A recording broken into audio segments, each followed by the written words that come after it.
স্বর্গ যদি কোথাও থাকে তাহলে তা এখানেই, এখানেই, এখানেই। অপরূপ সেই ভূস্বর্গে এখন শ্মশানের নিস্তব্ধতা, দিকে দিকে কান্নার রোল, মানুষের চোখে মুখে আতঙ্ক, দিকে দিকে সাজোয়া গাড়ি আর জলপাই পোশাকের তীক্ষ্ণ নজরদারি, জায়গায় জায়গায় রাস্তার ওপর নাকাবন্দি, সামনে যাওয়ার অনুমতি নেই, গাড়ি থামিয়ে তল্লাশি। এই সমস্ত বাধা পেরিয়ে শ্রীনগর থেকে শখানেক কিলোমিটার দূরত্বে পহেলগাম পৌঁছানো গেল। ভূস্বর্গ ভয়ঙ্কর, আর সেই ভূস্বর্গেই আমরা দাঁড়িয়ে আছি এখন। কাশ্মীরের পহেলগামে দাঁড়িয়ে আছি। এখান থেকে ঠিক 6 কিলোমিটার দূরে পাহাড়ের ওপরে গত দুদিন আগে ঘটে গেছে সেই ভয়ঙ্কর ঘটনা। গুলিতে ঝাঁঝরা হয়ে গেছে ২৬ জন পর্যটকের দেহ। যে দু একজন ট্যুরিস্ট এখনো থেকে গেছেন পহেলগামে তারাও পালাচ্ছেন। রাস্তার দখল নিয়েছে ফৌজ। এই রাস্তা ধরেই ঘোড়ায় বা হেঁটে পাকদণ্ডী পেরিয়ে 6 কিলোমিটার উপরে উঠলে বাইসারন ভ্যালি। গত 22 এপ্রিল এখানেই পর্যটকদের ওপর গুলি চালায় জঙ্গিরা। এই ভ্যালির উপরেই পড়েছিল থরে থরে দেহ। সেনা এখন জায়গাটি ঘিরে রেখেছে, চলছে নমুনা সংগ্রহের কাজ। পহেলগামে এই সময় ব্যবসা করতে আসেন কাশ্মীরের বাইরের মানুষও। জম্মু থেকে 3 মাসের জন্য রান্নার কাজ করতে এসেছিলেন এই কর্মীরা। পাত্তারি গুটিয়ে পালাচ্ছেন তারা।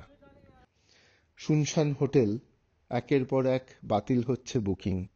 सारा ठप हो गया सर, कुछ है नहीं, बहुत ज़्यादा असर हो गया है, बिल्कुल बेरोज़गार हो गए हैं। इसी यही एक सेक्टर है यहाँ पे कश्मीर में। हमें लग रहा है कि हमारा जीना बेकार है, इतनी हालत हो गई हमारी यहाँ। रोज़गार इसके अलावा कुछ है नहीं। यहाँ मेरे होटल में 30 बंदे काम कर रहे हैं सर, 30 घर चल रहे हैं। इसी सेक्टर पे घोड़े वाला था, दुकानदार था, यहाँ का रेड़े वाला था, बहुत सारे टैक्सी वाले, होटलियर सब सफ़र कर रहे हैं। ট্যাক্সি স্ট্যান্ডে থরে থরে পড়ে আছে গাড়ি, সমস্ত বুকিং বাতিল হয়েছে। তারই মধ্যে অসহায় পর্যটকদের বিনামূল্যে বাড়ি ফেরানোর ব্যবস্থা করেছে ট্যাক্সি ইউনিয়ন।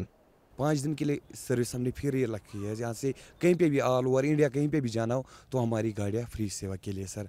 और हमने लंगर भी रखा है स्टैंड की तरफ से, चाय पानी हर किसी के लिए, फौज के लिए, टूरिस्ट के लिए, जो भी यहाँ पे सर हो।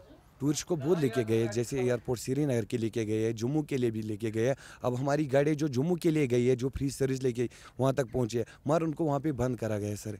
जो जम्मू पहुँचे हैं रास्ते में वो बंद है। उन्होंने भी अभी 2 दिन से कुछ भी नहीं खाया, ना चाय ना पानी ना कुछ, अभी वो वहीं पे बंद है।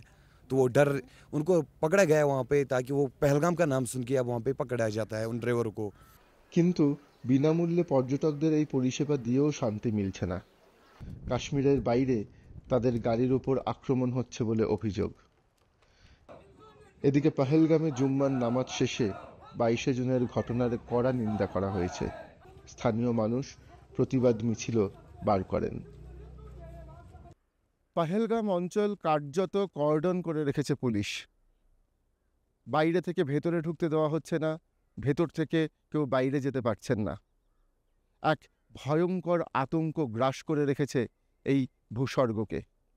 স্থানীয় মানুষ ভয় পাচ্ছেন, কি হবে ভবিষ্যৎ? সন্ত্রাসবাদের এই হাত আরও কতদূর পর্যন্ত প্রশস্ত? এই প্রশ্ন ঘুরে ফিরছে এখানকার মানুষের মনে। কবে বদলাবে পরিস্থিতি? ক্যামেরায় রাউফের সঙ্গে আমি সমন্তক, DW কাশ্মীর।